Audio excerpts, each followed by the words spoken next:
तो वैसी मेरी तो कोई मोटिवेशन नहीं थी कि मुझे कोडिंग ही करना है, सॉफ्टवेयर डेवलपर ही बनना है। 4 साल में आपने बिल्कुल डीएसए वगैरह नहीं किया? नहीं, मैंने छुआ तक नहीं। एक्सेंचर में तो पहली बात है कोडिंग के क्वेश्चन नहीं पूछे जाते हैं। नाइट शिफ्ट तो काफ़ी स्ट्रेसफुल है, वो आई थिंक सबसे स्ट्रेसफुल टाइम था। ट्री का एक बेसिक क्वेश्चन पूछा गया लीफ नोड ढूंढने का। आई थिंक एग्जैक्ट मुझे क्वेश्चन नहीं पता, बट वो बहुत ही बेसिक था। बेसिक है। हाँ, बट मैं वो कर नहीं पाया। इंटरव्यूअर बहुत कोशिश किए, हिंट्स दिए, बट इंटरव्यूअर ने देखा कि मुझे आइडिया ही नहीं पता है। 1 राउंड ऑफ कोडिंग था जो आपको वहाँ पे बैठ के टाइप करना था। अच्छा, सामने। हाँ, तो ये भी मेरे लिए बहुत न्यू था। तो डेफिनेटली मैं घर मतलब टेंस हो गया एंड मैं स्ट्रेस्ड आउट हो गया बहुत ज़्यादा। इवन इतना स्ट्रेस्ड आउट हो गया कि मैं कोड लिख ही नहीं पाया। तो मैंने तो डिसाइड कर ही लिया कि मुझे यहीं पे ज्वाइन करनी है। हाँ। तो यहाँ पे नेक्स्ट ट्रबल शुरू हुआ। मेरी 3 महीने की नोटिस पीरियड। 3 महीने की नोटिस पीरियड इसीलिए होता है कि आप स्विच ना कर पाओ। ये बहुत ख़राब है, बट यही सच है। तो यही हुई और मेरी पहली जॉब तो छूट गई। बुरा तो लगा और मुझे बहुत गुस्सा आया तब जॉब पे कि ये कैसा जॉब है कि ग्रो नहीं करने दे रहा है मुझे। हाय एवरीवन, यार आज मेरे साथ शायन है। Currently he is working at SD2 at Amazon. इससे पहले शायन थे एक्सेंचर में 2 साल के लिए। तो 2 साल में बेंच पीरियड भी देखा है, सपोर्ट प्रोजेक्ट पे भी काम किया है, 3 महीने का नोटिस पीरियड भी सर्व किया है। तो बहुत सारी इन्फॉर्मेशन है, प्रिपरेशन किस तरीके से की, टाइम कैसे निकाला, अप्लाई कैसे किया, रिज्यूमे कैसे शॉर्टलिस्ट हुआ। सबसे पहले आप ये बताइए कैसे हैं आप?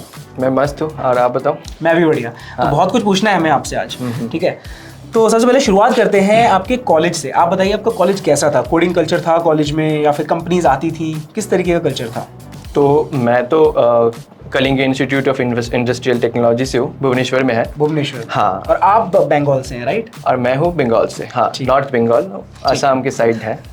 तो हाँ, तो कॉलेज में कोडिंग कल्चर होती थी। तो कुछ स्टूडेंट्स रहते थे जो मतलब शुरुआत से ही उन लोग कोडिंग पे लग जाते थे। अच्छा। तो हाँ, तो वैसी मेरी तो कोई मोटिवेशन नहीं थी कि मुझे कोडिंग ही करना है, सॉफ्टवेयर डेवलपर ही बनना है। ब्रांच कंप्यूटर साइंस ही थी? ब्रांच मेरी इंफॉर्मेशन टेक्नोलॉजी थी। IT ब्रांच थी, ठीक है। हाँ। ठीक है, तो सीनियर्स आते थे ऐसे बताने के लिए कि यार कोडिंग करो, इससे प्लेसमेंट लगती है, ऐसे कुछ? तो हम लोगों का एक थोड़ा अलग कल्चर था कॉलेज में कि आप रैगिंग नहीं कर सकते हो जूनियर्स की। तो इसलिए क्या होता था कि स्ट्रिक्टली रेगुलेटेड करते थे कि जूनियर्स और सीनियर्स में कोई इंटरेक्शन ही खत्म। इंटरेक्शन ही नहीं कर सकते हो आप। तो ये एक्चुअली गुड साइड भी है, डाउन साइड भी है, बिल्कुल। ठीक है, तो आपको नहीं पता चल पाया है कि यार क्या करना है? एग्जैक्टली, हाँ। तो आपका एम क्या था? मतलब 4 साल में आपने बिल्कुल डीएसए वगैरह नहीं किया? नहीं, मैंने छुआ तक नहीं। जो कोर्सेज में होते थे थियोरेटिकल नॉलेज, तो उतनी बस मैं पढ़ता था जितनी बस मतलब चाहिए। समझ गया मैं, मतलब सेमेस्टर पास करने के लिए। कितनी सीजीपीए थी आपकी? मेरी सीजीपीए थी 7.5 जब मैं कॉलेज से निकला। ठीक है, तो फिर आपने एक्सेंचर कैसे ज्वाइन करी है? ऑन कैंपस था या ऑफ कैंपस था? हाँ, तो ये ऑन कैंपस ही थी। Day 1 के कंपनीज होते हैं जो एक्सेंचर, विप्रो, इन्फोसिस, ये सब आती है कंपनी, TCS, ये सारी Day 1 में आती है। तो पहले आती है कि हायर पैकेजेस वाली SAP लैब्स जो प्रोडक्ट बेस्ड कंपनीज होती है। तो एक्चुअली हम लोग के कॉलेज में बहुत कम ही आती है, 1-2 कंपनी ही आती है। और उसके बाद जो है ये सब कंपनीज आती है। तो यहाँ पे एक्सेंचर का मेरा हुआ था। तो एक्सेंचर में क्या कोडिंग के क्वेश्चंस नहीं पूछे आपसे? क्या पूछा था उन्होंने? एक्सेंचर में तो पहली बात है कोडिंग के क्वेश्चन नहीं पूछे जाते हैं। मुझे अभी प्रोफाइल क्या थी? प्रोफाइल थी associate software engineer. But coding नहीं पूछी? बट कोडिंग नहीं पूछते। क्या पूछा था? तो मतलब अभी का प्रोसेस तो मुझे नहीं पता, ये 4 साल है। तो अभी तब था कि एक शॉर्ट एप्टीट्यूड टेस्ट होती थी, ठीक है, और आपकी बेसिक इंग्लिश नॉलेज देखी जाती थी। ओके। तो आप अगर उसमें सिलेक्ट हो गए, तो फिर आपको इंटरव्यू के लिए बुलाया जाता था। और वो इंटरव्यू भी था कि ऐसे कि 1-on-1 इंटरव्यू नहीं होता था। अच्छा, बहुत सारे बंदों को बिठा के होता था? बहुत सारे, ग्रुप इंटरव्यू बोलते हैं उसको। क्योंकि मतलब वो लोग शॉर्ट लिस्ट ही करते थे 1000 लोग। तो इतने सारे एक तो नहीं ले पाएंगे, तो 3-4 करके लेते थे वो लोग। गॉड, उसमें जनरल टॉपिक डिस्कस होते होंगे, राइट? हाँ, एग्जैक्टली, हाँ, group discussion, correct. Okay, nice. तो इस तरीके से आपका एक्सेंचर क्लियर हुआ। आपने और भी ट्राई किया था क्या? TCS, विप्रो, टेक महिंद्रा, ये सब? हाँ, तो एक्सेंचर में जब हुआ तो मैंने इन्फोसिस में भी ट्राई किया था। क्योंकि तब इन्फोसिस बहुत फेमस थी अपनी ट्रेनिंग के लिए, मैसूरू में जो होता है। मैसूर, हाँ, तो मैंने ट्राई किया था, बट हुआ नहीं। But I was happy. Okay, so you got 1 offer Accenture में, that's it, right? That's all. Okay, कितना था CTC? CTC मेरा था 3.5 एज यूजुअल। जो सब अभी तो आई थिंक नहीं पता, तब तो इतनी ही थी। अभी भी लगभग इतना ही होगा, थोड़ा सा बहुत बढ़ा दिया थोड़ा, हाँ, आसपास होगा। ठीक है, नाइस। तो यार वीडियो में आगे बढ़ने से पहले आप लोगों के लिए एक इन्फॉर्मेशन है फ्रॉम cryo.do। Cry.do एक एक्सपीरियंस बेस्ड लर्निंग प्लेटफॉर्म है जहाँ पर आप लोग इंडस्ट्री लेवल प्रोजेक्ट्स पे काम करते करते लर्निंग कर सकते हैं। यहाँ पर आपका एक फेलोशिप प्रोग्राम होता है जिसमें आपके बिल्कुल बेसिक से जीरो लेवल से चीज़ें कवर होती हैं। सबसे पहले प्रोग्रामिंग लैंग्वेज फंडामेंटल्स, उसके बाद डेटा स्ट्रक्चर्स एंड एल्गोरिथम, वो भी बिल्कुल डिटेल में कवर होंगे। देन आपका आता है डेवलपर्स फंडामेंटल, उसके बाद फिर आप लोग प्रोजेक्ट्स बनाते हैं, रियल वर्ल्ड प्रोजेक्ट्स बनाते हैं, एंड एट द एंड यहाँ पर आपके मॉक इंटरव्यूज होते हैं, रिज्यूमे बिल्डिंग होती है and placements. So it is a placement guarantee program जहाँ पर आप लोग की प्लेसमेंट गारंटी ली जाती है और जो एवरेज पैकेज है यहाँ पर that is 11 LPA and up to 40 LPA यहाँ पर पैकेजेस जाते हैं। तो ये दो लोगों के लिए बहुत अच्छा प्रोग्राम है। एक तो वो जो स्विच देख रहे हैं या फिर अपना सैलरी हाइक देख रहे हैं, एंड सेकंड जो लोग अपना नॉन IT से IT फील्ड में आना चाहते हैं। तो यार 2-3 चीज़ें मैं आपको बता देता हूँ। फर्स्ट ऑफ ऑल यहाँ पर आप लोगों को प्रॉपर डाउट सपोर्ट मिल जाएगा। सेकंड, यहाँ पर आपकी वेबिनार्स होंगी इंडस्ट्री एक्सपर्ट्स के थ्रू। और तीसरी चीज़, यहाँ पर आपको 1-on-1 मेंटोरशिप मिल जाएगी, अगेन जो लोग इंडस्ट्री में काम कर रहे हैं, बहुत अच्छी अच्छी कंपनीज में काम कर रहे हैं उनके थ्रू। तो काफ़ी अच्छा प्रोग्राम है, लिंक डिस्क्रिप्शन में है फ्री क्लास का, definitely you can register and check it out. ठीक है, अब हम लोग वीडियो में आगे बढ़ते हैं। ठीक है, अब आप एक्सेंचर में आ गए, आपकी लोकेशन क्या थी? तो मैंने तो लोकेशन 3 डाले थे, तो मुझे पता था कि अगर हाँ टेक में कुछ करना है तो आपको इधर बैंगलोर, हैदराबाद, नहीं तो पुणे जाना है। बैंगलोर में बहुत अपॉर्चुनिटीज़ हैं। बैंगलोर में बहुत अपॉर्चुनिटीज़ हैं और मेरे कुछ फ्रेंड्स भी रहते थे पहले से, तो वो लोग बोले कि बैंगलोर में तुझे अपॉर्चुनिटीज़ मिल सकती है। हाँ, तो मैंने वही सोच के फर्स्ट प्रेफरेंस मैंने बैंगलोर डाली और सेकंड मिल गया और मुझे मिल गया, और सेकंड में मैंने हैदराबाद डाली थी, बट हाँ बैंगलोर मेरी फर्स्ट प्रेफरेंस थी। ठीक है, तो आपकी ट्रेनिंग भी यहाँ पर कितने महीने की ट्रेनिंग होती है? हाँ, तो GFT ट्रेनिंग होती है एक्सेंचर की। GFT में? हाँ, GFT green field training. Okay. तो ये होता है कि आपको मतलब बेसिकली ऐसा था हम लोगों का कि उसमें पहले होता है कि बेसिक टेक नॉलेज, जैसे कि basic JavaScript, basic code Java, ये सब सिखाया जाता है आपको, और एग्जाम होती है। और फिर होती है कि एक स्पेशलाइज्ड कोर्स किया जाता है कि जिस पे आप काम करोगे for probably rest of your life. For the rest of your life. हाँ, आप अगर पुश नहीं करते हो आपको स्विच करने के लिए, तो उस पे ही आपको एक्सेंचर में काम करना होगा। तो ये थोड़ी दिक्कत तो होती है। और वो एग्जाम जो आपने बताया, अगर उसमें कोई बंदा फेल हो गया तो? फेल हो गया तो निकाल दिया जाएगा बाहर। ठीक है, ठीक है। चलो, फिर आपकी ट्रेनिंग कितने महीने की होती है? ट्रेनिंग तो 3 महीने की होती है, 1.5 महीने की कोड जावा की ट्रेनिंग होती है और 1.5 महीने की स्पेशलाइजेशन। करेक्ट। ठीक है, फिर ट्रेनिंग के बाद आपको आपका प्रोजेक्ट मिल गया, राइट? हाँ, तो मेरी ट्रेनिंग हुई थी SAP में। SAP में तो मुझे वो कोई नॉट डेवलपमेंट में नहीं था वो मुझे तभी पता चल गया था कि मुझे सॉर्ट ऑफ डेवलपमेंट रोल नहीं मिलेगा एक्सेंचर में। क्योंकि वो लोग ना लाइक रैंडमली सिलेक्ट करते हैं कि हाँ SAP में कम लोग हैं तो इतने लोग। हाँ, समझ गया, मतलब जितने भी लोग उनके पास हायर आए हैं वो रैंडमली एलोकेट कर देते हैं। हाँ, पूछेंगे नहीं आपसे? पूछते नहीं है। करेक्ट। तो आपको डेव चाहिए भी था क्या? डेव नहीं चाहिए था, बट मुझे ऐसा रोल था कि एटलीस्ट मैं ग्रो कर सकूं। Okay. मैं कुछ सीख सकूं। बट मुझे सब बोलते हैं ना, सबको थोड़ा डर लगता है कि हाँ सपोर्ट प्रोजेक्ट है तो ग्रो नहीं कर पाओगे आप, तो मतलब ये डर तब मेरे अंदर भी था। तो आपको सपोर्ट प्रोजेक्ट मिल गया? तो हाँ, मुझे तो सपोर्ट प्रोजेक्ट मिल गया। तो बीच में मेरे 1 महीने का बेंच पीरियड भी था। ये कब था? ये था जैसे मेरी ट्रेनिंग खत्म हुआ तो तुरंत तो प्रोजेक्ट नहीं मिली।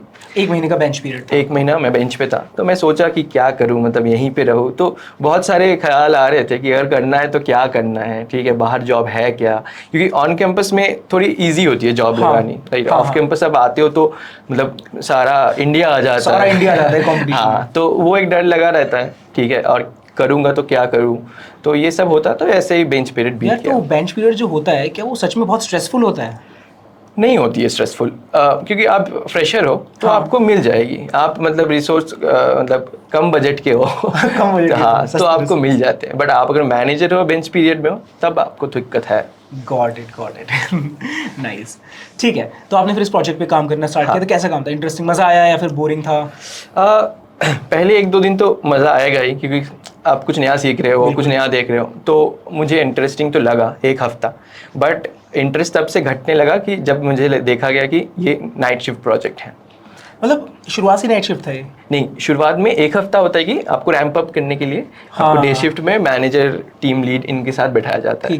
ठीक है। और जैसे ही खत्म उसके बाद आपको शिफ्ट स्टार्ट होता है, आपको क्लाइंट के लोकेशन के टाइम पे काम करना। एक्चुअली अभी मैं काफ़ी सारे लोगों से इंटरेक्ट कर रहा हूँ, वो लोग कहते हैं कि यार हमारा नाइट शिफ्ट चलता है, और उनका नाइट शिफ्ट स्टार्ट होता है लगभग 9-10 बजे से, राइट? हाँ, 10 बजे सुबह तक चलता है। सुबह 7 बजे तक चलती है। फिर सोते कब हैं? फिर सुबह में सोते हैं? सुबह सोते थे।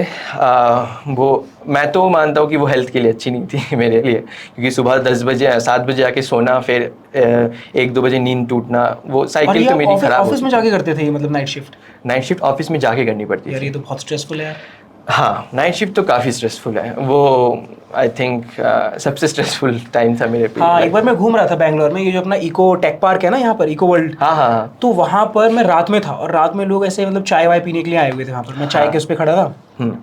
तो मुझे किसी ने बताया कि नाइट शिफ्ट चल रही है इनकी। हाँ। और ये पूरी रात आते हैं, पूरी रात दुकानें खुली रहती है यहाँ पर। पूरी रात आते हैं, हाँ हाँ।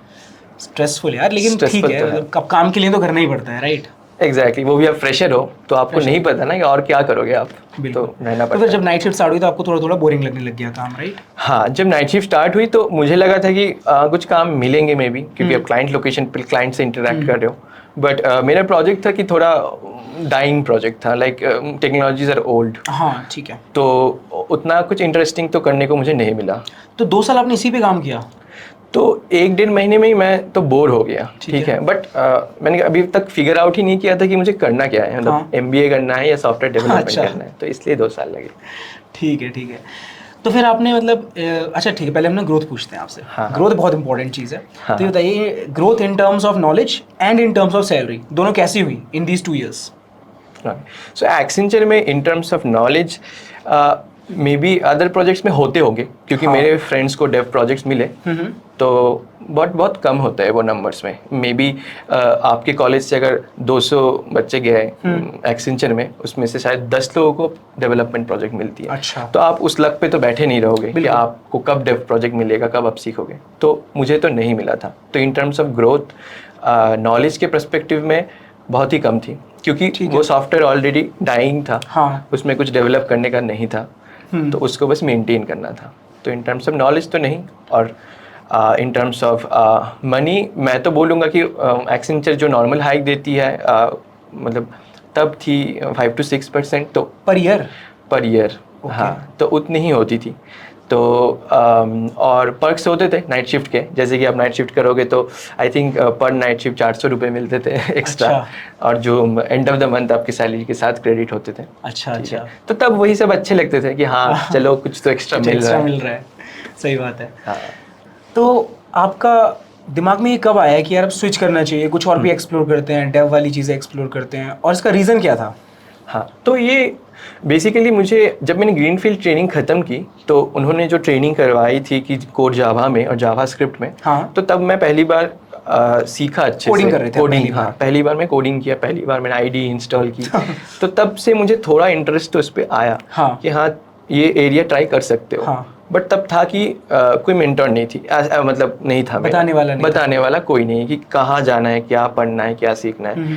तो इसलिए मैंने उतना तो मतलब अंदर तक नहीं गया, क्योंकि एक होता है ना कि नई नई चीज़ सीखोगे तो थोड़ा डर रहता है कि ज़्यादा करेंगे तो कंफ्यूज होगे। हाँ, और क्या करना है, कौन सा लैंग्वेज सीखूँ, यही सही है क्या। तो ये सब चीज़ें होती थी। तो इन सब चीज़ों में ही मेरे पहले 7-8 महीने तो ऐसे ही बीत गए। ठीक है।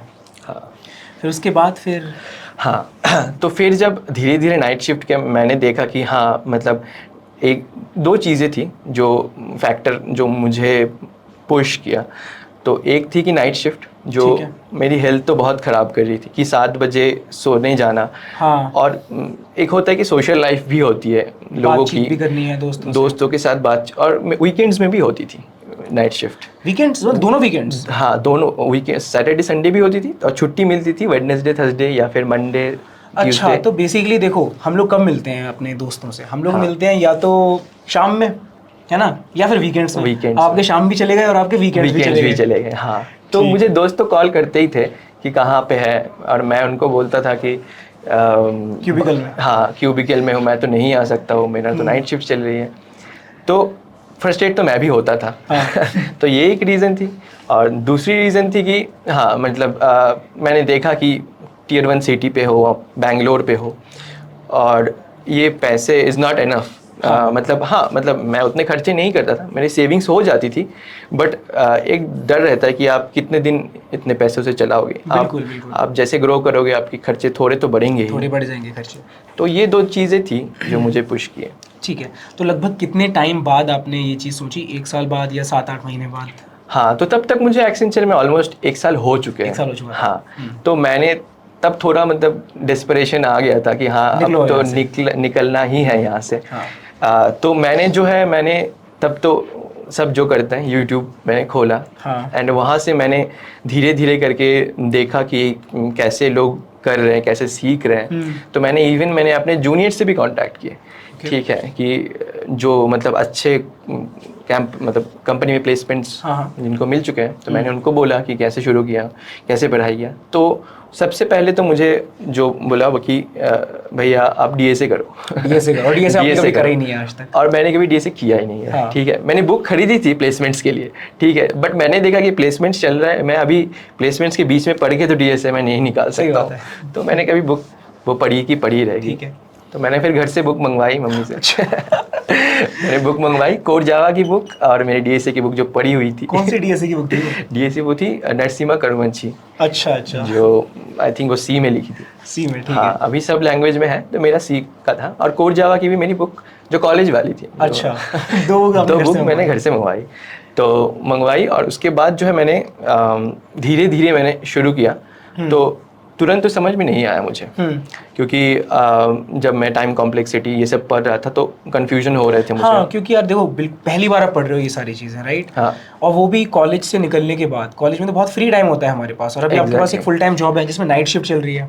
हाँ, तो सबसे मेरा प्रॉब्लम वही था कि अब मैं आज मैं पढ़ाई कर रहा हूँ, फिर ऑफिस की वजह से मैं 2 दिन पढ़ाई नहीं कर पाया। ठीक है, तो वो क्या हुआ, फ्लो टूट गया। हाँ, फ्लो टूट गया, मैं भूल गया कि क्या सीखा था। तो ये भी चले 2-3 महीने तक ऐसे करके, ठीक है, कि फ्लो टूट जा रहा है, मैं फिर से कोशिश कर रहा हूँ और मुझे लग रहा है, फिर होता है कि ना थोड़ा होप गिरने लगता है कि हाँ ये शायद सही नहीं है मेरे लिए। हाँ यार, मतलब प्रिपरेशन में ये चीज़ बहुत आती है, अप्स एंड डाउन्स बहुत आते हैं, और जब वो फ्लो टूटता है ना, तो फिर उसके बाद आप जब सारी चीज़ें भूल जाते हैं पुरानी, तो आपको लगता है मैं दोबारा से तो स्टार्ट करूँ क्या, फिर जीरो से स्टार्ट करूँ। तो फिर वो डिमोटिवेशन हो जाती है वहाँ पर। हाँ, और मेरे फ्रेंड्स भी थे, जब वो लोग एमबीए के लिए प्रिपरेशन कर रहे थे, तो मेरा उधर भी थोड़ा मन जा रहा था कि एमबीए भी कर लेते, एमबीए कर ले क्या, इसमें तो मेरा फ्लो टूटे ही जा रहा है। अच्छा। तो ये सब डिलेमा थी, बट ऐसे अप्स एंड डाउन के बाद, लाइक आफ्टर आई थिंक 2-3 महीने के बाद थोड़ा फ्लो क्रिएट होना शुरू हुआ। तो मुझे ये लगा कि एक कंसिस्टेंसी तो चाहिए, मतलब आप नाइट शिफ्ट करो या ना करो, अगर कुछ चेंज करना है तो आपको कुछ टाइम निकालना पड़ेगा। हाँ, तो कौन सा वो टाइम हुआ करता था जो आप डीएसए के लिए या अपनी प्रिपरेशन के लिए देते थे? कितने बजे से कितने बजे तक? तो पहले मैं क्या करता था कि मुझे पता था कि मैं नाइट शिफ्ट करके जब आऊँगा 7 से 2 बजे तक, मैं 3 बजे तक सोता था मैं, ठीक है। उस टाइम पे तो कुछ नहीं कर सकता, ठीक है। फिर 3 बजे मैं अपना लंच करके तब मुझे थोड़ा मतलब फ्रेश लगता था। तो मुझे लगता था कि अभी तब मैं क्या करता था, मैं प्लान कर लेता था कि मुझे क्या पढ़ना है, ठीक है, क्या पढ़ना है। तब मैंने सोचा कि ओनली रूम में बैठ के पढ़ने से तो नहीं होगा, क्योंकि मेरा majority of the time office के नाइट शिफ्ट में ही जाती है। बिल्कुल। और नाइट शिफ्ट में उतनी काम नहीं होती थी मेरी। हाँ, ठीक है, जैसे मैंने बताया कि वो सॉफ्टवेयर ऑलरेडी डाइंग था। हाँ, तो उतने एफर्ट्स नहीं लगते थे।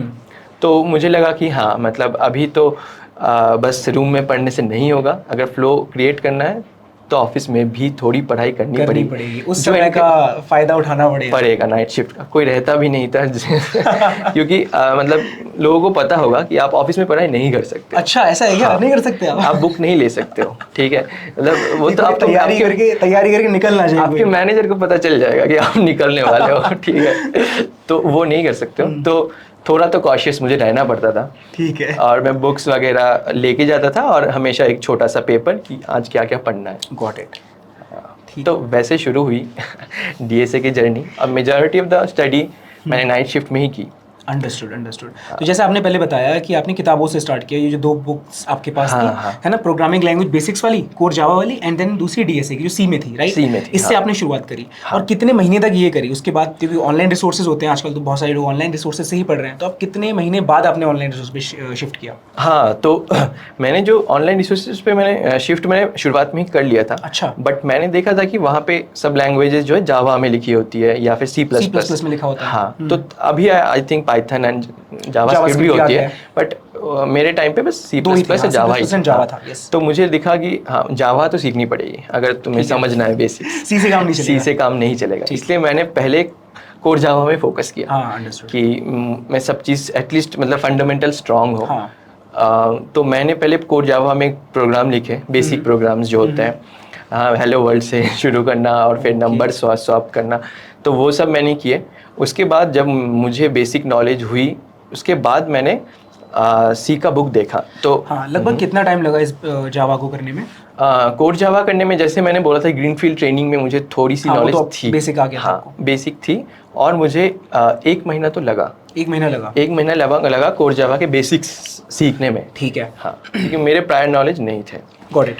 तो उसके बाद मैंने देखा कि सी के बुक से तो नहीं होगा, नरसिम्हा के जो सी का बुक थे, तो मैंने देखा कि वो जावा एडिशन भी निकाले हैं। अच्छा। तो मैंने तुरंत जावा का एडिशन खरीदा। तो तब तक 2-2.5 महीना गुजर चुके थे प्रिपरेशन के। तो जावा की जब बुक आई तो मैंने देखा कि उसके प्रोग्राम्स हाँ अभी समझ में आ रहे हैं।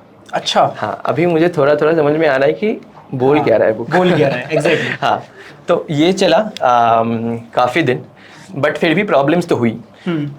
तो उसके बाद मुझे लगा कि हाँ मतलब स्टडी मटेरियल्स तो ठीक है, बट मुझे ऑनलाइन के जो टीचर्स हैं हाँ। उनके भी थोड़ी बात सुननी चाहिए। वो लोग क्या बोल रहे हैं, क्योंकि किसी किसी को होता है कि विजुअली ज़्यादा समझ में आता है। बिल्कुल बिल्कुल। बुक्स के कोई कोई होते हैं जो बुक से बहुत अच्छा पढ़ लेते हैं, और कुछ कुछ लोग होते हैं जिनको वीडियोस देख के अच्छा समझ आता है, राइट? दोनों तरीके के लोग होते हैं। तो आपने सोचा कि अब चलो यूट्यूब भी ट्राई करते हैं? क्योंकि सारे क्वेश्चंस बुक से समझ में नहीं आ रहे थे। बिल्कुल। तो मैंने YouTube में जाके देखा, 1-2 वीडियोस देखे मैंने, देख के धीरे धीरे एक बार में समझ नहीं आते थे तो फिर से रिपीट करके देखा मैंने। तो ऐसे करके मैंने, अभी भी याद है, लिंक लिस्ट का पहला चैप्टर मैंने ख़त्म किया। नाइस यार, ग्रेट। ठीक है, तो ये लगभग हम कौन से महीने में आ चुके हैं बताएंगे आप? मतलब हम ना 1 साल की जर्नी पूरी देख रहे हैं आपके प्रिपरेशन वाली, ठीक है? स्टार्टिंग 1-2 महीना आपने फ्लक्चुएट किया, राइट? फ्लो टूटता रहा, उसके बाद फिर आपने 1 महीना अच्छे से जावा पे फोकस किया। अभी हम कौन से महीने पे आ गए हैं जब आपने ऑनलाइन चीज़ें पढ़ना स्टार्ट कर दी? अभी ये तीसरा महीना है। ये तीसरा महीना है, और मैं अभी भी नाइट शिफ्ट कर रहा हूँ। और अभी भी मैं मतलब स्टिल फिगरिंग आउट कि आगे क्या करना है। अच्छा, अभी भी आप फिगर आउट कर रहे हो कि क्या करना है। तो अभी जाके नेक्स्ट चैप्टर्स, तो ऐसे ऐसे करके जब नेक्स्ट चैप्टर्स करते गया तो मुझे दिखा कि मैंने देखा कि और भी प्रैक्टिस करनी है, मतलब हैंड्स ऑन चाहिए। आप बस पढ़ोगे लिखोगे बट फिर भी एज केसेस मिस हो जा सकते हैं। हाँ बिल्कुल।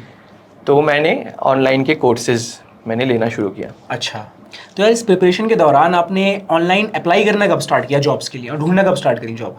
हाँ, तो सब स्टूडेंट्स की यही दिक्कत होती है कि समझना कि आप अब रेडी हो, कि आप अब अप्लाई कर सकते हो। यार वो फेज आना बहुत मुश्किल है, बहुत मुश्किल है, क्योंकि आप मेंटली, मतलब मेरे को खुद को लगता था कि मैं रेडी नहीं हूँ अभी इंटरव्यूज़ के लिए, क्योंकि मैं डीएसए करता जा रहा हूँ, कराता जा रहा हूँ डीएसए। मेरे को लगता था यार मैं रेडी नहीं हूँ यार, मतलब मज़ा नहीं आ रहा। वो जो एकदम सेटिस्फैक्शन वाली फीलिंग होती है ना, वो नहीं आती है, फिर भी हमें अप्लाई करना पड़ता है। हाँ राइट, डेफिनेटली। हाँ, तो वही हुई मेरे साथ। तो मतलब मुझे समझ नहीं आया कि मैं रेडी हूँ, मैं अप्लाई करूँ, बट फिर भी कुछ फ्रेंड्स होते हैं जो आपको पुश करते हैं। तो वैसे ही मतलब 1-2 फ्रेंड्स थे मेरे जो बोले कि अप्लाई करो। तो मैं पहली कंपनी जो है वो HP में अप्लाई किया मैंने, HP R&D। तो तब मैंने बस DSA स्टैक एंड क्यू का चैप्टर ही खत्म किया था मैंने। Sorry, link list, stack and Q, ये तीनों चैप्टर ही मैंने खत्म किए। ठीक है, ट्री के बारे में कुछ नहीं, ट्री रिकर्शन अभी तक मैं पहुंचा ही नहीं था। ठीक है। अच्छा, मोड ऑफ एप्लीकेशन भी बताओ मेरे को, कैसे अप्लाई किया था? पोर्टल? हाँ, फिर तो ये मैंने पोर्टल से अप्लाई किया था, उनका जॉब पोर्टल जो था, और तब लिंक्डइन में भी आया था वो। अच्छा, ठीक है। हाँ, तो मैंने अप्लाई की और उनका ऑनलाइन असेसमेंट था। तो ये डेवलपर रोल के लिए था, बट उन्होंने जो है एप्टीट्यूड वाला ऑनलाइन असेसमेंट लिया। और मैंने वो क्लियर कर लिया। ठीक है। उसके बाद मैं गया इंटरव्यू देने। हाँ। तो पहला राउंड मेरा था बेसिक, वो उन्होंने जो है एकदम लिंक लिस्ट का एक क्वेश्चन पूछा। तो मैंने वो बता दिया। और दूसरा क्वेश्चन था स्टैक का, जो अभी तक 3 चैप्टर मेरे खत्म हुए थे, उन्हीं 3 चैप्टर में से है क्वेश्चन। तो मैंने बता दिया। ठीक है। तो मुझे लगा कि हाँ चलो अब तो मिल गई जॉब। बट फिर HR ने बताया कि और एक राउंड होगा जिसमें एडवांस क्वेश्चंस पूछे जाएंगे। तो तब मुझे लगा कि अब मुश्किल होगा, एंड एज यूजुअल मुश्किल तो हुआ। ट्री का एक बेसिक क्वेश्चन पूछा गया, लीफ नोड ढूंढने का। आई थिंक एग्जैक्ट मुझे क्वेश्चन नहीं पता, बट वो बहुत ही बेसिक था। है। हाँ, बट मैं वो कर नहीं पाया। इंटरव्यूअर बहुत कोशिश किए, हिंट्स दिए, बट इंटरव्यूअर ने देखा कि मुझे आइडिया ही नहीं पता है। तो उसमें और जाने का कोई फ़ायदा नहीं। तो ऐसे मेरा पहला रिजेक्शन शुरू। हाँ, ठीक है। तो उसके बाद फिर कॉन्फिडेंस तो गिरा। बट मुझे एक रास्ता तो दिखा हाँ। कि हाँ चलो एक राउंड तो निकल एक राउंड तो सकता क्लियर हुआ है, एक राउंड क्लियर हुआ है, जितना आपने पढ़ा है उसका तो फायदा हुआ है। अब जो आपने नहीं पढ़ा वो तो आप कैसे आंसर दे पाओगे, राइट? हाँ, अब वही है, अब मुझे दिख गया कि कुछ रास्ता दिखा कि हाँ ये पढ़ना है, ये आगे बढ़ना है। तो उसके बाद मैं थोड़ा और पुश करने लगा अपने आप को, और मैं लिंक्डइन पे और एक्टिव होने लगा, देखने लगा कि बाकी लोग क्या बोलते हैं, क्या पढ़ने के लिए देते हैं। तो वैसे मुझे कुछ कुछ मिले सॉफ्टवेयर डेवलपर्स जो रिसोर्सेज शेयर करते थे। तब मैंने देखा कि हाँ ट्री जो है, रिकर्शन जो है इम्पॉर्टेंट है एंड बेसिक है, कि आपको कोई भी आप इंटरव्यू में अटेंड करो ये पूछेंगे ही आपको। बिल्कुल बिल्कुल। मैं ना मतलब आप लोगों को भी ये बताना चाहता हूँ मैं कि जब भी आप तैयारी कर रहे हैं तो इस चीज़ का वेट मत करो कि तैयारी पहले पूरी कर लूँ मैं, उसके बाद फिर जाकर के अप्लाई करूँगा। क्योंकि अगर आप साथ साथ अप्लाई करना स्टार्ट कर देंगे, हो सकता है कि आपकी कंपनी निकल जाए, और अगर जस्ट इन केस नहीं निकलती तो आपकी एटलीस्ट प्रैक्टिस हो रही है, एक्सपीरियंस आ जाएगा, एक्सपीरियंस आ रहा है, ये पता चल रहा है कि आप कहाँ लैग कर रहे हो, है ना? Exactly. चीज़ें तो पता चल रही हैं। तो वो प्रोसेस पैरेलल जाना चाहिए, थोड़ा बहुत तैयारी करो फिर अप्लाई करना स्टार्ट करो उसके साथ साथ, ठीक है? अगेन तैयारी करते रहो, कंटिन्यूस रखो, जैसे कि आपने भी कंटिन्यू रखी उसके बाद तैयारी, राइट? हाँ, तैयारी भी कंटिन्यू की और रिजेक्शन भी आया। ठीक है। इसके बाद बताइए हमें, फिर आपने रिकर्जन एंड ट्री वगैरह पढ़ना शुरू करे होंगे, हाँ, तो वहाँ पे तो रिकर्शन पहली बार स्ट्रगल तो वहाँ पे है। तो वो मैं बहुत बार पढ़ा, बहुत वीडियोस देखे मैंने, धीरे धीरे करके रिकर्शन में समझा, और उसमें चले गए मेरे मतलब ऑलमोस्ट 1 मंथ चले गए। 1 मंथ? हाँ, आपका 1 मंथ लगा था रिकर्जन में। मैंने बैक ट्रैकिंग एंड रिकर्जन किया था ना, मेरे को डीएसए पहले से थोड़ा बहुत आता था, लेकिन मेरे को 1 महीना लगा था रिकर्जन एंड बैक ट्रैकिंग में। मतलब it's not an easy topic, लेकिन ये एक ऐसा पॉइंट होता है कि जहाँ पर या तो आप हार जाओगे या आपने कर लिया तो जीत जाओगे इसके बाद। यही डिफरेंशिएट करता है यार। अगर हर चीज़ इतनी आसान होती तो हर कोई स्विच कर रहा होता, हर कोई कंपनीज में जाके बैठ रहा होता, right? But the thing is कि हर किसी में इतनी हिम्मत नहीं होती है, लेकिन आपको वो हिम्मत दिखानी है यहाँ पर। हाँ, सो फिर 1 महीने के बाद समझ में आ गया रिकर्जन? हाँ, 1 महीने के बाद तो रिकर्शन अब थोड़ी समझ में आ रही थी। बट रिकर्शन तो फंडामेंटल क्लियर करने के लिए आपको तो करना ट्री है। तो फिर मैंने ट्री पे ध्यान दिया, और ट्री तो वहाँ पे है कि रिकर्शन का फंडामेंटल आपका अगर क्लियर है तो ट्री उतना टाइम नहीं लगेगा आपको समझने में। ट्री का आपको बेसिक स्ट्रक्चर समझना है, बेसिक स्ट्रक्चर समझना है और कैसे आपको ट्रैवर्स करना है, आप वो समझ जाओगे। और रिकर्शन अगर आपको क्लियर है तो आपका ट्री, मुझे उसके बाद जो 15 दिन में मैंने ट्री का बेसिक फंडामेंटल मैंने कर लिया था। ठीक है। तो 1.5 महीने लगे मुझे ट्री का थोड़ा मतलब नॉलेज लेने में, और मैंने फिर से अप्लाई किया। ठीक है। इस बार कहाँ अप्लाई किया? मैंने इस बार अप्लाई किया बायजूस में। ओके। बायजूस में तब वो लोग एक सॉफ्टवेयर आई थिंक बना रहे थे नया, तो उसके लिए बैक एंड डेवलपर चाहिए थे। Got it. तो मैंने उस पर अप्लाई किया। तो वहाँ पे है कि मैं पहला राउंड मैंने निकाल लिया। दूसरा राउंड जो है तो वहाँ पे जो है बेसिक ट्रीज के क्वेश्चंस पूछे गए, तो वो मैंने आंसर कर दिए थे। ठीक है, क्योंकि तब तक मेरी मतलब ट्री का फंडामेंटल स्ट्रॉन्ग था, बट क्वेश्चंस बहुत कम किए थे मैंने। बट लकीली आ गया था जो क्वेश्चन मैंने प्रैक्टिस किया था, तो मैंने क्लियर कर लिया था सेकेंड राउंड भी। बट थर्ड राउंड में वो जो है अभी जो है डायनामिक प्रोग्रामिंग में चले गए, जो कि नया टॉपिक है, मैंने सुना नहीं। मैंने ब्रूट फोर्स से बताया, बट इंटरव्यूअर एज यूजुअल वो हैप्पी नहीं थे। हाँ, आपने रिकर्जन से कर दिया होगा, बिकॉज़ आपने रिकर्जन पढ़ा है, बट वो हैप्पी नहीं थे। ठीक है। तो रिजेक्ट वहाँ पे सेकेंड रिजेक्शन में। ठीक, इसके बाद फिर देखा मैंने कि यार मैंने तो बता दिया था क्यों रिजेक्ट हुआ। फिर मैंने देखा कि डायनामिक प्रोग्रामिंग भी होती है, जिससे आप उसको ऑप्टिमाइज कर सकते हो। बिल्कुल। बट उसके पहले और भी चैप्टर्स थे। डायनामिक प्रोग्रामिंग तो लास्ट में आती है, और उसके पहले भी और चैप्टर्स थे जो कंप्लीट करने थे। प्रायोरिटी क्यू होगा, ग्राफ होगा, मैंने मैप तो छुआ ही नहीं था। तो ये सब भी है। तो मुझे लगा कि ठीक है, मैं करूँगा डायनामिक प्रोग्रामिंग। अभी तो समझ नहीं आ रहा है, पहले मैं मैप कर लेता हूँ, क्योंकि मैंने सुना कि मैप बहुत इंपॉर्टेंट है। तो तब मैंने मैप, प्रायोरिटी क्यू ये सब करना शुरू किया। इवन बैक ट्रैकिंग भी मैंने शुरू कर दी। ठीक है। तो वैसे ही चलते रहे। तो बट मुझे एक आइडिया मिल गया था कि हाँ ये करना है। बट तब मैं जब अप्लाई करने लगा तब मुझे ये दिक्कत हुआ कि स्टार्टअप्स वगैरह जो है वो है आपको स्पेसिफिक नॉलेज चाहिए अबाउट अ फ्रेमवर्क। अच्छा। बस DSA से नहीं काम बनेगा। ठीक है। तो ये आपको कैसे पता चला? तो बायजूस के बाद जब मैं अप्लाई कर रहा था तो मुझे उतने और अपॉर्चुनिटीज़ नहीं मिल रहे थे। मतलब रिज्यूमे शॉर्टलिस्ट नहीं हो रहा था? रिज्यूमे शॉर्टलिस्ट नहीं हो रही थी। तो मैंने देखा कि अभी बड़ी कंपनी नहीं, अभी थोड़ी छोटी कंपनीज में, स्टार्टअप्स में फोकस करता हूँ। तो मैं अभी जो है स्टार्टअप्स में अप्लाई करने लगा। तो तब मुझे सेकेंड प्रॉब्लम जो मेरी डेव लाइफ में फेस हुई कि स्टार्टअप्स वगैरह जो है वो आप इजीली क्रैक कर सकते हो, बट आपको स्पेसिफिक फ्रेमवर्क नॉलेज चाहिए। हाँ, जिस पे वो आपसे काम कराना चाहते हैं, जैसे कि मान लो रिएक्ट डेवलपर आपको लेना चाहते हो, आपको रिएक्ट की नॉलेज चाहिए। right? हाँ, आपको ऑनबोर्डिंग टाइम वो लोग नहीं देंगे, आपको हाँ, सेकंड उनके पास बेसिक इतना टाइम नहीं होता कि आपको होता है। 3-4 महीने की ट्रेनिंग करा दें, हाँ, उसके बाद फिर आपसे एक्सपेक्ट करें, उनको तुरंत चाहिए। तुरंत चाहिए होता है। तो आपने हाँ। कहाँ अप्लाई किया, कौन सी, क्योंकि बायजूस भी एक स्टार्टअप ही है, उसने तो आपको शॉर्टलिस्ट कर लिया था, है ना? हाँ हाँ हाँ। तो मुझे आई थिंक मैंने रेंट मोजो, इंस्टा हायर और एक दो कंपनीज थी, मैं नाम भूल गया हूँ, बहुत छोटी छोटी स्टार्टअप्स थी। एंड उन लोगों को चाहिए था बैक एंड डेवलपर, बट उनको चाहिए था Node.js आना चाहिए। Node.js आना चाहिए। अच्छा, हाँ। तो आपने मतलब बेसिकली वहाँ से अप्लाई किया, बट रिजेक्शन आ गया। रिजेक्शन आ रहे थे सारे। ठीक है। तो मुझे तब लगा कि हाँ, DSA तो ठीक है, DSA तो मुझे जॉब दे सकती है बड़ी कंपनीज में, बट बड़ी कंपनीज की गारंटी नहीं है ना, लाइक आपको लगेगी कि नहीं लगेगी। हाँ, सही बात है। ये जो बड़ी कंपनीज है, अमेजॉन, माइक्रोसॉफ्ट, गूगल, तो यहाँ पर आपका DSA से काम चल जाता है ना? हाँ। लेकिन उसकी गारंटी नहीं है, आप ऐसे बैठ नहीं सकते उसको लेके कि आपका यहीं लग जाएगा, आप और भी चीज़ें एक्सप्लोर करोगे। हाँ। तो क्या आपने कोई फ्रेमवर्क वगैरह करना स्टार्ट किया? हाँ, तब मुझे लगा कि हाँ, मुझे मतलब सारे हॉराइजन एक्सप्लोर करने चाहिए, बस बड़ी कंपनीज पे फोकस करने से नहीं होगा, क्योंकि मेरे पास प्रायर एक्सपीरियंस भी नहीं है, ऐसे भी सपोर्ट प्रोजेक्ट पे हूँ। हाँ। तो फिर मैंने जो है सब जगह मैंने देखा Node.js का बहुत नाम चल रहा है। हाँ। तो फिर मैंने मुझे लगा कि आप एक बैकएंड फ्रेमवर्क सीखनी चाहिए। ठीक है। तो तब मेरे अंदर डिलेमा चला कि मुझे कोर जावा आता है तो स्प्रिंग सीख लूँ, तो इजी रहेगा। वो डिलेमा रहता है कि कौन सा फ्रेमवर्क चूज कौन सा फ्रेमवर्क सीखूं।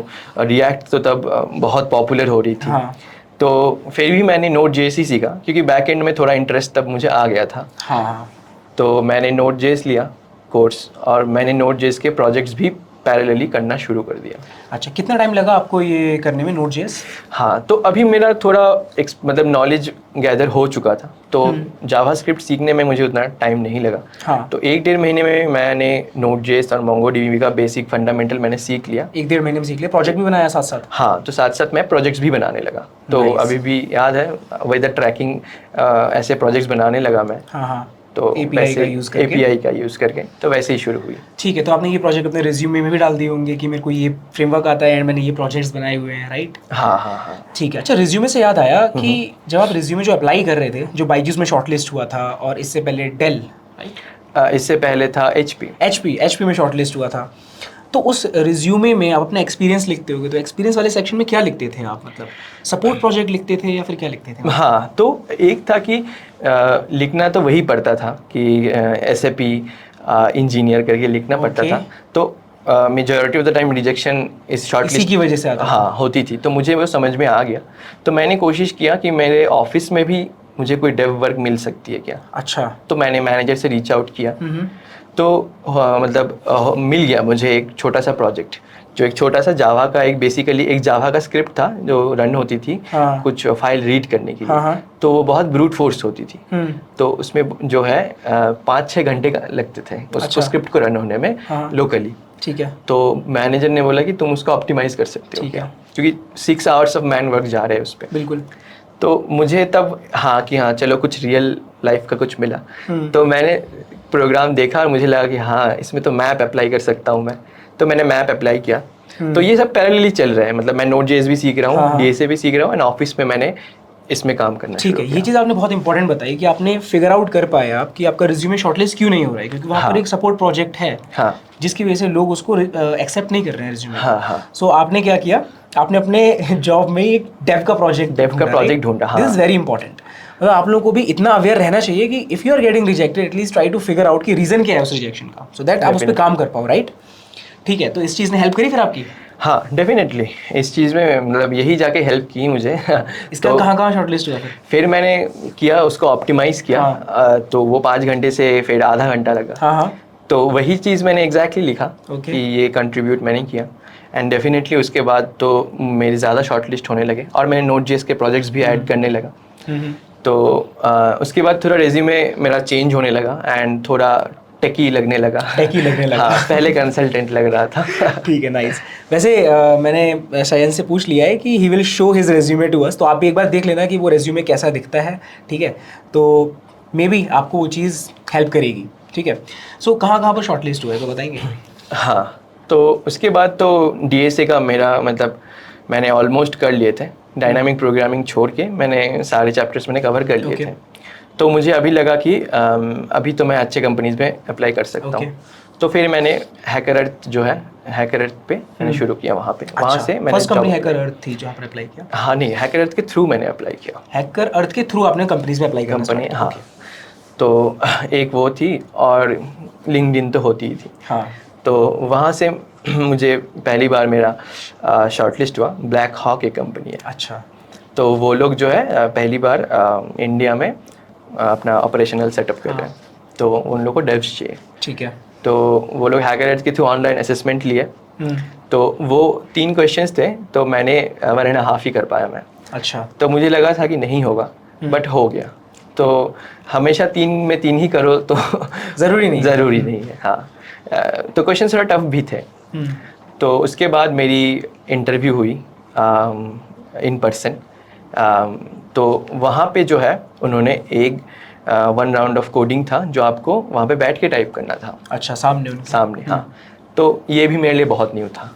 तो डेफिनेटली मैं घर मतलब टेंस हो गया एंड मैं स्ट्रेस्ड आउट हो गया बहुत ज़्यादा। इवन इतना स्ट्रेस्ड आउट हो गया कि मैं कोड लिख ही नहीं पाया। अच्छा। एंड एज यूजुअल फिर से रिजेक्शन। ओके। तो वो बहुत हार्ट ब्रेकिंग था कि तब तैयारी भी हो गई है, तैयारी भी हो गई है फिर मतलब, बट स्टिल कुछ तो सीखने को मिला। वही सोच के मैं नेक्स्ट गया। ठीक है। उसके बाद उसके बाद किसमें शॉर्ट लिस्टिंग हुई? हाँ, उसके बाद जो है तब मेरी पहली जॉब लगी एयर एशिया में थी। अच्छा, एयर एशिया क्रैक कर लिया आपने? तो एयर एशिया में जावास्क्रिप्ट डेवलपर ही चाहिए। ओके। नोड.जेएस डेवलपर ही चाहिए उनको। तो उन्होंने हैकर अर्थ के थ्रू ही मैंने अप्लाई किया। ओके। करने के बाद जो है उन्होंने जो है मुझे बुलाया वो लोग। तो वो लोग डीएसए में फोकस नहीं किए। ओके। वो लोग बोले कि प्रोजेक्ट्स दिखाओ अपने। ठीक है। तो मैंने गिटहब खोल के मैंने अपने प्रोजेक्ट्स दिखाया। तो मतलब ये डायनामिक चेंज था। पहले सब डीएसए पूछ रहे हैं, अब सब प्रोजेक्ट्स पूछ रहे हैं। बट वो हुआ कि वो लोग बेसिक डीएसए पूछे और देखे कि प्रोजेक्ट जो है वो ऑपरेशनल है कि नहीं। ठीक है। तो मेरे सारे प्रोजेक्ट्स लाइव थे। ओके। मैं प्रोडक्शन पे डाले हुए थे? प्रोडक्शन पे डाला था मैंने। हाँ, डिप्लॉय किया हुआ था। कहाँ पे डिप्लॉय किया था आपने ये? डिजिटल ओशन पे। डिजिटल फ्री में डिप्लॉय हो जाता है ना? फ्री में डिप्लॉय होता है। तो यार ये चीज़ बहुत इंपॉर्टेंट है, जब भी आप प्रोजेक्ट वगैरह बना रहे हो तो try to deploy them somewhere. वो जो डेमो का लिंक आप दोगे ना रिज्यूमे में, तो वो बहुत इंप्रेसिव होता है, राइट? फिर उन्होंने वो डेमो वगैरह देखे? वो डेमो वगैरह देखे तो उतने क्वेश्चंस नहीं पूछे। वो दे बोले कि तुमने किया, हाँ कैसे किया, ये सब बेसिक क्वेश्चंस पूछे और डीएसए के एक बेसिक राउंड हुआ। ठीक है। और मेरी पहला सिलेक्शन जो है वहीं पे हो गया। कितना सीटीसी? तो मेरी वो लोग 8.5 सीटीसी वो लोग दे रहे थे। लगभग डबल हो रहा होगा आपके? डबल, हाँ, मोर देन डबल था वो। ठीक है। तो you are happy after that? हाँ, तो मैंने तो डिसाइड कर ही लिया कि मुझे यहीं पे ज्वाइन करनी है। हाँ। तो यहाँ पे नेक्स्ट ट्रबल शुरू हुआ, मेरी 3 महीने की नोटिस पीरियड। यार हाँ। ये बहुत मतलब मैंने सुना है आजकल लोगों से, मतलब मेरे से ना पहले बच्चे पूछते थे कि भैया नोटिस पीरियड कैसे हैंडल करें। मतलब हैंडल क्या करोगे नोटिस पीरियड का यार? क्या हैंडल करोगे आप उसमें? तो उनका मतलब ये होता था कि भैया हम नोटिस पीरियड हमारा 3 महीने का है, अब 3 महीने तक हम जा नहीं सकते इस कंपनी को छोड़ के, और दूसरी कंपनी ये कह रही है कि हम 3 महीने तक वेट नहीं करेंगे। तो ये है नोटिस पीरियड, इसको कैसे हैंडल करें? आप बताइए आपने कैसे हैंडल किया? हैंडल तो मेरे लिए भी न्यू ही था वो। ठीक है। तो पता नहीं था आपको कि 3 महीने का होता है? नहीं, 3 महीने का पता था, बट दूसरी कंपनी 3 महीने वेट करेगी नहीं करेगी वो नहीं पता था। अच्छा। तो मैंने उनको बोला तो कि ऐसे तो उन्होंने मुझे ऑफर लेटर भेज दिया। ठीक है। भेज दिया, बोले कि ज्वाइन कब करोगे? तो मैंने तब बोला कि 3 महीने की नोटिस पीरियड है। ठीक है। तो वो लोग बोले कि 3 महीने तक हम लोग वेट नहीं करेंगे। अरे यार। तो मैंने बोला कि मैं कोशिश करता हूँ कि अपने एक्सेंचर में मैनेजर से बात करके हाँ। वो नोटिस पीरियड घटाने का। ठीक है।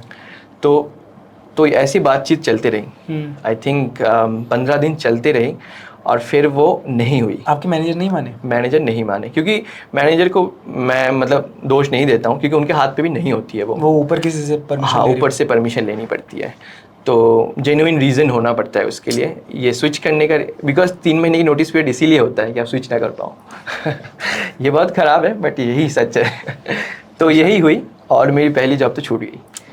बुरा तो लगा और मुझे बहुत गुस्सा आया तब जॉब पे कि ये कैसा जॉब है कि ग्रो नहीं करने दे रहा है मुझे। तो हाँ, यही पहला जॉब लगा और मिला भी नहीं यार। हाँ, ठीक है। फिर आपने अपने आप को कैसे संभाला, मतलब कंटिन्यू कैसे करा फिर ये जॉब हंट? हाँ, तो उसके बाद तो थोड़ा ख़राब फेस चला मेरा कि कैसे निकलूँ मैं इससे, क्योंकि कुछ तो रास्ता चाहिए। तो मैं अपने दोस्तों से बात करने लगा कि क्या करूं मैं, ऐसे जो जॉब निकलेंगे और हाथ से निकलते रहेंगे। हाँ।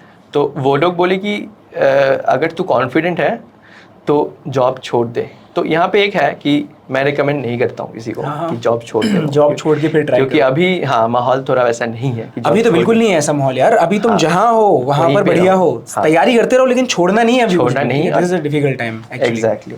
और छोड़ने पे अलग मेंटल स्ट्रेस आता है जो पहले आपको समझ में नहीं आता है कि आपको लगता है कि आपका स्किल है, आप छोड़ दो, अब जॉब मिल जाएगी। तो आप उतना फ्रीली फिर सोच भी नहीं पाते, उतना फ्रीली पढ़ भी नहीं पाते अगर आप जॉब छोड़ दो, क्योंकि एक सोर्स ऑफ इनकम आपका कट हो चुका है, आपके ऊपर प्रेशर है।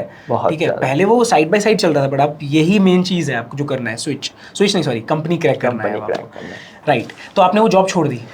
तो मैंने जो है मैंने अपने पेरेंट्स के साथ थोड़ा डिस्कस तो किया।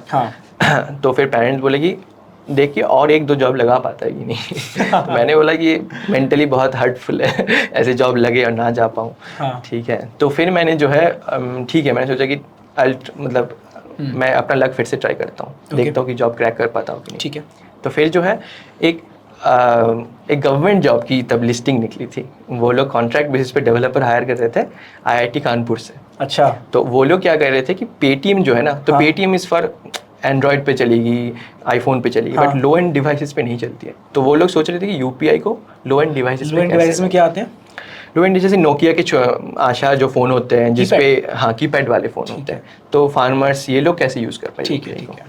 तो वो प्रोजेक्ट लाइव नहीं हुई कभी बट उसके लिए रिक्रूटमेंट हुई। तो उसके लिए भी ऐसे ही एक फिर से प्रोसेस चला। शॉर्ट लिस्ट हुआ मैं, फिर मैं उसमें DSA क्वेश्चंस पूछे गए, उसके बाद वो भी क्रैक हो गया मेरा। बट डेफिनेटली वहाँ पे भी सेम दिक्कत हुई। 3 महीने नहीं रुक रहे, 3 महीने नहीं रुकेंगे। और तब तो लाइक मैं और नहीं रुकना है। कितना दे रहे थे ये? तो वो भी 8 ही दे रहे थे। 8 ही दे रहे थे। बट गवर्नमेंट फैसिलिटीज़ थी, आप कैंपस पे रह सकते हो IIT कानपुर के। और मैंने प्रोफेसर से बात की तो प्रोफेसर बोले कि आप कोर्स भी कर सकते हो IIT। अच्छा। तो मुझे तो बहुत अच्छा लगा और मम्मी पापा भी खुश। बट लेकिन जॉब ने छोड़ने नहीं दिया आपने? नहीं, और वो लोग वेट नहीं करेंगे। तब तो मतलब मुझे लगा कि अब जॉब छोड़ देनी चाहिए। तो बहुत हार्ड डिफ़िकल्ट डिसीजन था, बट मैंने लिया। बट मैं किसी को सजेस्ट नहीं करूँगा कि वो अपना जॉब छोड़े, क्योंकि मैंने एंड मोमेंट में जब 2-3 महीना नोटिस पीरियड जब ख़त्म हो रही होगी तब बहुत स्ट्रेस बढ़ जाता है, क्योंकि नए जॉब लगा नहीं, नोटिस पीरियड भी ख़त्म हो रहा है एंड आप जॉबलेस हो जाओगे। तो ये सब बहुत बातें आने लगी फिर। और मतलब आपने जॉब को रिजाइन डाल दिया, नोटिस पीरियड चलने लगा and during the notice period आप अप्लाई करते जा रहे थे। और कंपनीज क्रैक नहीं हो रही थी। तो फर्स्ट मंथ जो है, तो यहीं पे थोड़ा मतलब बात हुई कि फर्स्ट मंथ जो है, तब तक मैं डायनामिक प्रोग्रामिंग, नोड.जेएस वो सब मैं सीख चुका था। तो फर्स्ट मंथ में ही अमेज़ॉन का रिक्रूटमेंट का नोटिस आया। अच्छा, लिंक्डइन पे ही आया। तो मैंने अप्लाई किया। तो बट मैं बहुत सोच में था कि यार अमेज़ॉन तो नहीं होगा मेरे से, HP नहीं हुआ तो अमेज़ॉन कैसे होगा। तो वो सब तो सोच बहुत थी मेरे अंदर।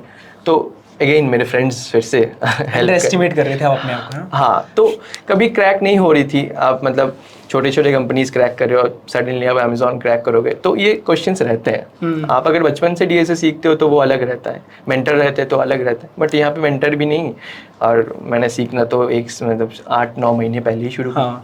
तो लगा था कि 8-9 महीने में तो नहीं हो पाएगी। तो फिर भी मेरे दोस्त आगे बढ़े कि अप्लाई तो कर, रिजेक्शन हुआ तो हुआ, 6 मंथ्स बाद फिर से अप्लाई कर सकते। बिल्कुल। तो फिर मैंने ऑनलाइन असेसमेंट हुई मेटल पे। तो वहाँ पे 2 क्वेश्चन थे, एक ही कर पाया मैं। ओके। तो वहाँ से मेरी शॉर्ट लिस्ट हुई। अच्छा, एक क्वेश्चन में शॉर्ट लिस्ट हो गया? एक क्वेश्चन में शॉर्ट लिस्ट, तो काफ़ी डिफिकल्ट थी वो क्वेश्चन। शॉर्ट लिस्ट हुआ, उसके बाद वो लोग ऑन साइट इंटरव्यू के लिए बुलाए। कहाँ बुलाया था, बैंगलोर या? तो वो बैंगलोर पे ही था। तो मैं गया। मुझे लगा था कि नहीं होगा, बट अभी तक रिजेक्शन भी झेल चुका हूँ, होने के बाद भी रिजेक्शन झेल चुका हूँ। आदत ही पड़ गई है, हिम्मत भी बढ़ गई है। आदत ही पड़ गई है, और जॉब होने के बाद भी नहीं ज्वाइन कर पा रहा हूँ। तो अभी हो गया कि अब इससे बुरा आप क्या कर लोगे जिंदगी में, है ना? सब तो एक्सपीरियंस कर लिया मैंने। तो बट वही था कि कोशिश तो करते जाना है। ठीक है। तो मैं गया फिर से इंटरव्यू देने। तो वहाँ पे 2 राउंड हुई। तो 2 राउंड सरप्राइजिंगली काफ़ी अच्छी निकल गई मेरी। तो उसके बाद जो है तीसरी राउंड के लिए बार रेजर राउंड जो होता है, वो 1 घंटे के बाद वो बार रेजर राउंड हुई, और वहाँ पे मैनेजरियल क्वेश्चंस पूछे गए। तो वहाँ पे पूछे गया कि ऑफिस में तुमने क्या एक्सपीरियंस गैदर किया है, क्योंकि मतलब आप ओपन सोर्स कर रहे हो या फिर प्रोजेक्ट बना रहे हो वो तो ठीक है, बट आप अपने काम पे भी कंट्रीब्यूट कर रहे हो कि नहीं। बिल्कुल। तब मेरी वो जो जावा का जो स्क्रिप्ट था वो लाइन मेरी काम में आई हाँ। और मैंने मैनेजर को वही बताया। तो आई होप वो लोग इम्प्रेस हुए होंगे। बिल्कुल बिल्कुल। तो फिर जो है मैटर ये करता है कि आपने जो काम किया है उसका इम्पैक्ट क्या आया है, ये मैटर नहीं करता कि आपने नंबर ऑफ लाइंस कितनी लिखी है हाँ में, राइट? तो मैंने जब उनको बोला कि पहले 5 to 6 मैन आवर्स लगते थे जो रिड्यूस होके 30 मिनट्स लग गए। हाँ। तो ये एक इम्पैक्टिंग था कि आप ऑपरेशनल कॉस्ट कम कर रहे हो। बिल्कुल। तो वो जो मैंने बताया उनको इन डिटेल, और वो भी इन डिटेल ही पूछे कि कैसे मैप अप्लाई किए, कैसे आप उसको ऑप्टिमाइज किए।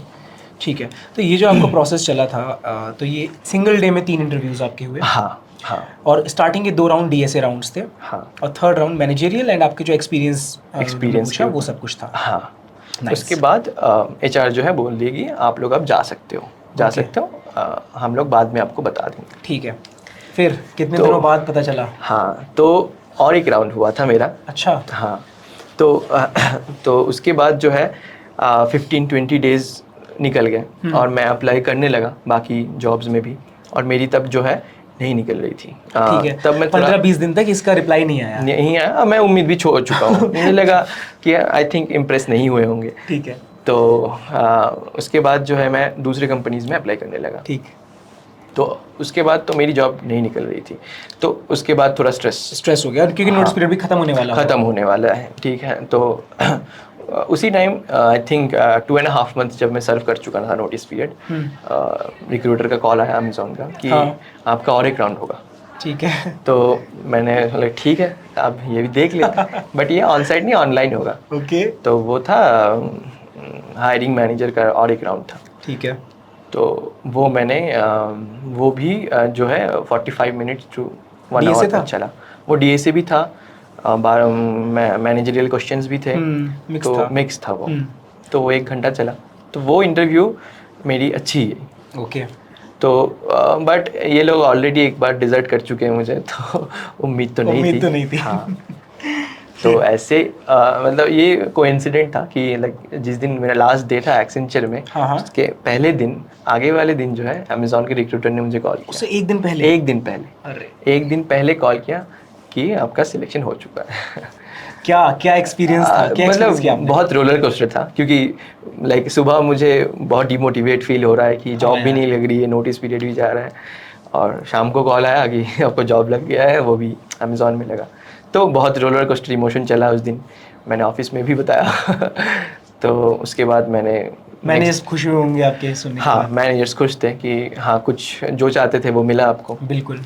तो मैनेजर्स थे मेरे, मुझे प्रोजेक्ट्स दिए जावा में। हाँ, बिल्कुल सपोर्टिव थे। हाँ।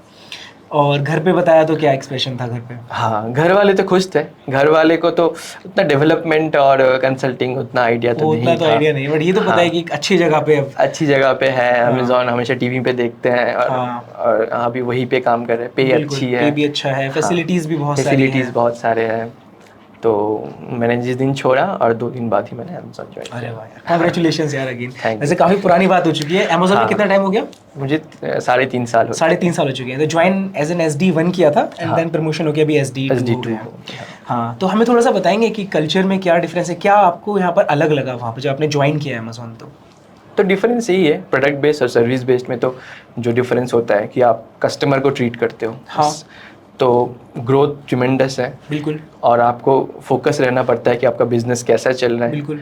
और आपको extreme well trained good mentors मिलेंगे। हाँ, जो आपको बोल सकते हैं कि ऐसे करो, ऐसे करना चाहिए, ऐसे नहीं करना चाहिए। क्रिटिकल रिव्यूज आपको दे सकते हैं जिससे आपको इम्प्रूवमेंट मिलेगी, राइट? वो करियर के ग्रोथ के लिए बहुत इम्पोर्टेंट है। हाँ, अपार्ट फ्रॉम दैट फैसिलिटी तो है ही यार, है ना? फैसिलिटीज तो है ही। ठीक है, पे भी अच्छा ही है। हाँ, पे अच्छा है तो मोटिवेशन भी अच्छा है। बिल्कुल। इट्स एन अमेजिंग जर्नी, बहुत मजा आया एंड आई होप कि लोगों को भी पता चला होगा कि कैसे रिज्यूमे बनाना है, कैसे नोटिस पीरियड हैंडल करना है। आपको आंसर मिल गया होगा, आप कैसे हैंडल करना है, बेंच पीरियड कैसे हैंडल करना है। ठीक है, सभी कुछ था आपकी जर्नी में। So thanks a lot for sharing this with us, और बाकी मिलते रहेंगे, आपसे बातचीत करते रहेंगे। ठीक है, चलिए, चलो, ऑलराइट, आपसे मिलते हैं नेक्स्ट पॉडकास्ट में। तब तक के लिए बाय बाय।